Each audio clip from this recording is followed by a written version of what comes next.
সঁচাকৈ যেতিয়া আমি আমাৰ আখৰ আচলি থকা মুহূৰ্তত আমি খবৰটো পালোঁ, খবৰটো পাই মোবাইলত পাইছোঁ, খবৰটো সঁচা নে মিছা বহুত কনফিউজ। তাৰপিছত সিদ্ধান্তই ক'লে খবৰটো সঁচা। আচলতে পূৰবীবাই বেবী আচলতে পূৰবীবাই ইমান সোনকালে এৰি থৈ গ'ল আমাক, আমি ভাবিব পৰা নাই। আৰু মানে এতিয়া আমি যি দেখিছোঁ, মোবাইলতে দেখিছোঁ, আমি সকলো কথা পাতিব পৰা নাই বা যাবলৈ পৰা নাই।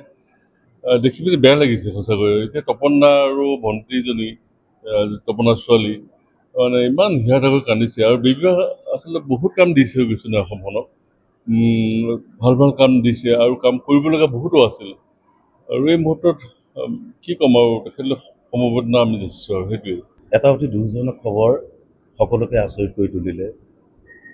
পূৰবী শৰ্মা তেখেত আমাৰ মাজত নাই।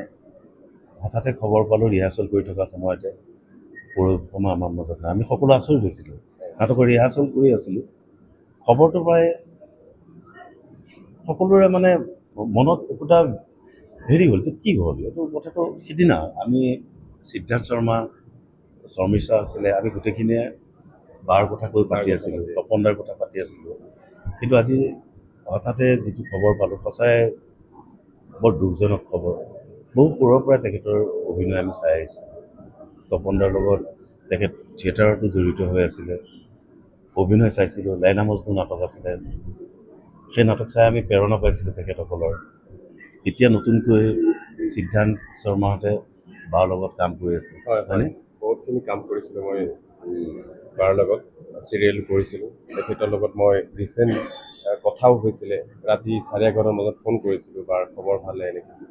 তাৰপিছত আজি হঠাৎ এই খবৰটো পাই সঁচাকৈ বহুত দুখ লাগিছে, ক'বলৈ ভাষা নাই। তেখেতৰ বিদেশী আত্মাৰ সদ্গতি কামনা কৰিছোঁ। আৰু আমাৰ ৰুদ্ৰ থিয়েটাৰৰ ফালৰ পৰা আজি আমি কৰ্মকালটো আজি স্থগিত ৰাখিছোঁ। তেখেতৰ আত্মাই যাতে সদ্গতি পায় আৰু তেখেতৰ প্ৰতি আমাৰ শ্ৰদ্ধা সদায় থাকিব। আৰু তপন দাৰ যাতে শক্তি দিয়ক, তেখেতে যাতে ছোৱালীজনীক শক্তি দিয়ক। ভবা নাছিলোঁ মানুহৰ মানে জীৱনটো তেনেকুৱাই হয়। সঁচা আজি এনেকুৱা এটা ফিল হৈ আছে, মানে মই আৰু বৰ্ণালী বা আছে, আমি তাকে কথা পাতি আছোঁ যে মানুহৰ জীৱনটো কিমান খন্তেকীয়া। আজি মই ধৰক ইয়াত আখৰা কৰি আছোঁ, কিন্তু মোৰো কেতিয়াবা কি হৈ যাব পাৰে, কালি ময়ো নিউজত আহি যাব পাৰোঁ, ময়ো নাইকিয়া হৈ গ'লোঁ। মই যদিও বাইদেউক লগ পোৱা নাই, তপন দাক সদায় ওচৰৰ পৰা লগ পাব হেঁপাহ, একেলগে কাম কৰিব হেঁপাহ। বাইদেউক স্কুলীয়া দিনৰ পৰা টিভিতে চোৱা, তপন দাকো নাটক তেনেকৈ চোৱা। কিন্তু আমাৰ ভাষা নাই আচলতে। মানুহজনীক যদিও, বাইদেউক যদিও লগ পোৱা নাই, এইখিনিয়ে বুজি পালোঁ যে বহুত সোনকালে মৃত্যু সকলোৱে আঁকোৱালি লৈ আছে। আৰু এই বছৰটো মানে যিহেতু জুবিন দা আমাক এৰি থৈ গুচি গ'ল বুলি নকওঁ, সদায় জুবিন দা আমাৰ মাজত আছে আৰু অনুভৱেই নহয় জুবিন দা নাই বুলি। চাওকচোন, মানে তেওঁৰ বাইদেউৰ কথা ক'লেও মানে জুবিন দাৰ কথাটো আহি যায় মুখত, নাজানো। কিন্তু আৱেগিক আমি আজি আমাৰ কৰ্ম আজি বা আমাৰ আখৰা গৃহত আজি আমি অফ ৰাখিছোঁ। আমাৰ নাট্যকাৰ চন্দনজ্যোতি ভূঞাৰ নাটক চলি আছিলে আখৰা আকাশদা, তেওঁলোকে ডিচিশ্যন ল'লে যে আজি আমি আখৰা অফ ৰাখিম। সেইখিনিয়ে ভগৱানৰ ওচৰত প্ৰাৰ্থনা কৰোঁ, তপন দাক যাতে সাহস দিয়ক। মা বগলাৰ ওচৰত প্ৰাৰ্থনা কৰোঁ, ছোৱালীজনীয়ে যাতে সাহস পায়।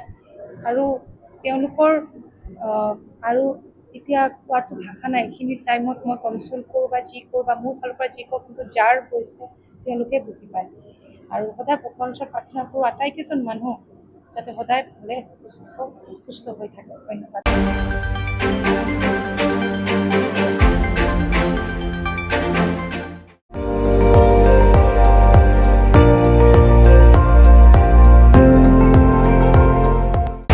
আপুনি চাই আছে ND24, সৰ্বশ্ৰেষ্ঠ নহয় সৰ্বোত্তমৰ দৌৰত।